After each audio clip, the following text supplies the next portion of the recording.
بسم اللہ الرحمن الرحیم۔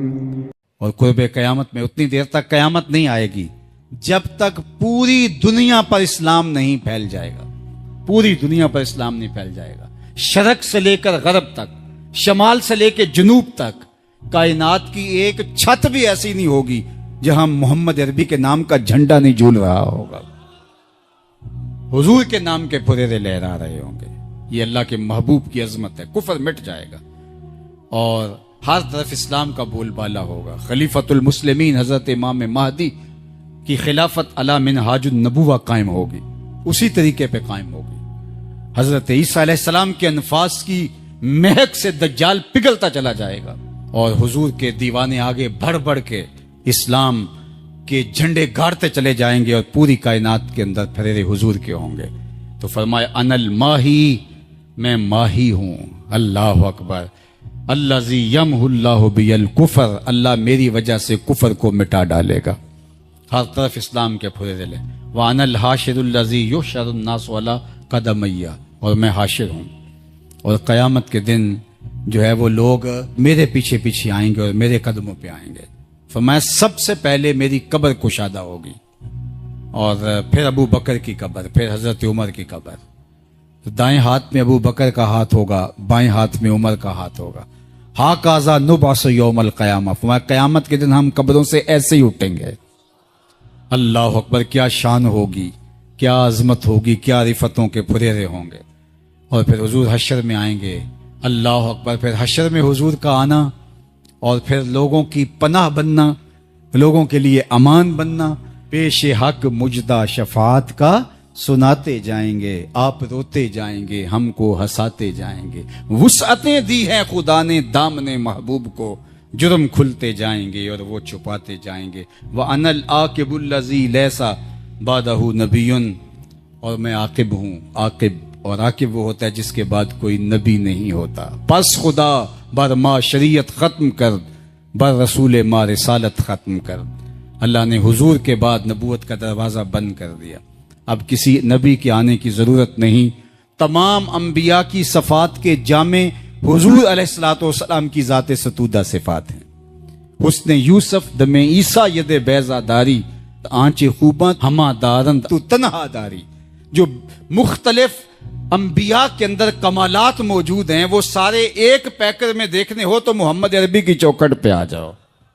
یہاں تمہیں کمال بھی نظر آئے گا، جمال بھی نظر آئے گا، جود و نوال بھی نظر آئے گا، یہاں حسن بھی نظر آئے گا، حلم بھی نظر آئے گا، علم بھی نظر آئے گا، شان و شوکت بھی نظر آئے گی، رحمت بھی نظر آئے گی، اور یہاں ہاتھ میں تلوار پکڑے نبی جہاد فرماتا ہوا بھی دکھائی دے گا۔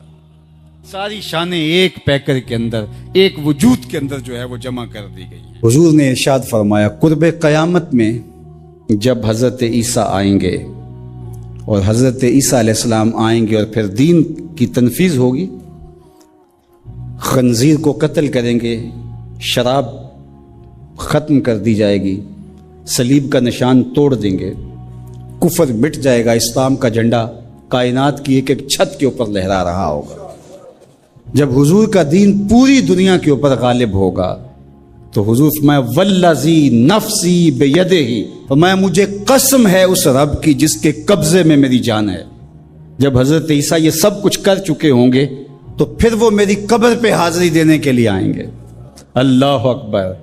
جب میدان میں بھیجا جاتا ہے کمانڈر کو تو وہ سارا کام کرنے کے بعد پھر ہیڈ کوارٹر میں آ کے جو ہے وہ اپنے سپریم لیڈر کو سلوٹ کرتا ہے کہ جناب جو مشن سونپا گیا تھا وہ کر آیا ہوں۔ حضرت عیسیٰ سب کچھ کرنے کے بعد ثم لئن قام علی قبری، فرمایا پھر وہ آ کے میری قبر پہ کھڑے ہوں گے اور پھر کیا کہیں گے؟ یا محمد صلی اللہ علیہ وسلم، مجھے یا محمد کہہ کے مخاطبت کریں گے۔ میرے حضور نے کیا کہا؟ لأجیبنہ، لوگوں سن لو، میں قبر سے حضرت عیسیٰ کو جواب دوں گا۔ تو زندہ ہے واللہ، تو زندہ ہے واللہ، میرے چشم عالم سے چھپ جانے والے۔ کیا طاقت تھی، کیا آواز تھی کہ ایسے اسود و احمر بھاگے ہوئے چلے آ رہے ہیں۔ وہ کڑکا تھا ایک بجلی کا، یا کہ صوت ہادی، عرب کی زمین جس نے ساری ہلا دی۔ اور زمانے نے دیکھا آج 7 ارب کی آبادی میں 1 ارب 70 کروڑ کے قریب مسلمان ہیں۔ جاپان میں سب سے تیزی سے پھیلنے والا مذہب اسلام ہے، یورپ میں سب سے تیزی سے پھیلنے والا مذہب اسلام ہے، بے عمل صحیح جیسے بھی صحیح، لیکن حضور علیہ الصلوۃ والسلام کا دین پھیلتا چلا جا رہا ہے۔ فرمایا جنت میں کل 120 صفیں ہوں گی، ٹوٹل صفیں جنت کی 120 ہوں گی، 40 صفیں آدم علیہ السلام سے لے کے حضرت عیسیٰ علیہ السلام تک تمام نبیوں کی امتوں کی ہوں گی، 80 صفیں صرف میری امت کی ہوں گی۔ یہ ہے حضور علیہ الصلوۃ والسلام کے پیغام کی آفاقیت۔ جدھر دیکھو حضور کے دیوانے دکھائی دیتے ہیں۔ اللہ ہمیں توفیق عمل دے۔ اگر ہم سچے کھرے سیدھے 2 ٹوک مسلمان بن جائیں تو پوری کائنات ہمارے قدموں تلے ہے، اس لیے کہ ہم محمد عربی کے غلام ہیں۔ حضور کی وجہ سے کفر مٹا، اور حضور کی ذمہ داریوں میں شامل اسلام کا غلبہ کرنا۔ هو الذی ارسل رسولہ بالہدی ودین الحق لیظہرہ علی الدین کلہ۔ حضور علیہ الصلوۃ والسلام کے دین کو تمام ادیان پر غالب کرنا حضور علیہ الصلوۃ والسلام کا دیا ہوا دین اور پیغام ہے۔ ایک بندہ جرت سے لڑا، پامردی کے ساتھ لڑا، پوری توانائی کے ساتھ لڑا، انگ انگ پہ زخم کھائے اور مارا گیا۔ اب اگر وہ حضور علیہ السلام کے ساتھ ایمان رکھنے والا نہیں ہے تو ان تمام تر شجاعتوں کے باوجود وہ شہید نہیں کہلائے گا۔ شہید وہ ہوگا جس کو حضور کے ساتھ روحانی انتساب ہوگا، تعلق باطن ہوگا، ایمان کا رشتہ ہوگا، تو شہادت حضور کے قدموں سے ملتی ہے۔ اور اگر یہ تعلق قائم نہیں ہے تو یہ سارا عمل شہادت کا ذریعہ نہیں بن سکتا، شہادت کا ٹائٹل اس کو دستیاب نہیں ہو سکتا۔ اس کے لیے شرط اول جو ہے وہ ایمان ہے۔ اللہ اکبر۔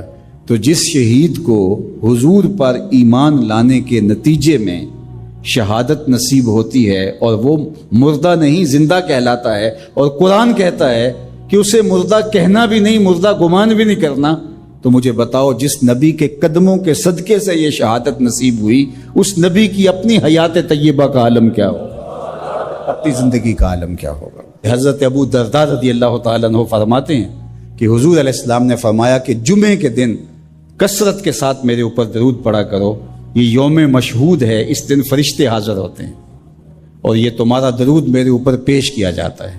تو صحابہ نے عرض کی یا رسول اللہ صلی اللہ علیہ وسلم، جب آپ وصال کر جائیں گے تو کیا یہ سلسلہ بعد میں بھی یوں ہی جاری رہنا چاہیے؟ تو آقا کریم نے فرمایا ان اللہ حرم علی الارض ان تاکل اجساد الانبیاء فنبی اللہ حی یرزق۔ اللہ نے مٹی پر حرام کر دیا ہے کہ وہ نبیوں کے جسموں کو کھائے، نبی قبروں میں زندہ ہوتے ہیں اور ان کو رزق بھی دیا جاتا ہے۔ اللہ اکبر۔ تو زندہ ہے واللہ، تو زندہ ہے واللہ، میرے چشم عالم سے چھپ جانے والے۔ اللہ نے ان کو وہ حیات طیبہ اور طاہرہ سے نوازا ہے، وہ قبر میں زندہ ہیں، قبر میں حیات ہیں اور اپنی امت کے احوال سے آگاہ ہیں۔ امام مالک امام دار الہجرہ آپ فرماتے ہیں کہ جب کوئی حضور کے روضے پہ جائے تو باقی ائمہ نے کہا کہ وہ کہیں ہم حضور کے روضے کی حاضری کے لیے گئے تھے اور ہو کے آئے ہیں، لیکن امام مالک کہتے ہیں اگر کوئی حضور کے روضے سے ہو کے آئے تو کہے میں حضور سے مل کے آیا ہوں، میں حضور سے مل کے آیا ہوں، اس لیے کہ حضور اپنی قبر میں زندہ ہیں۔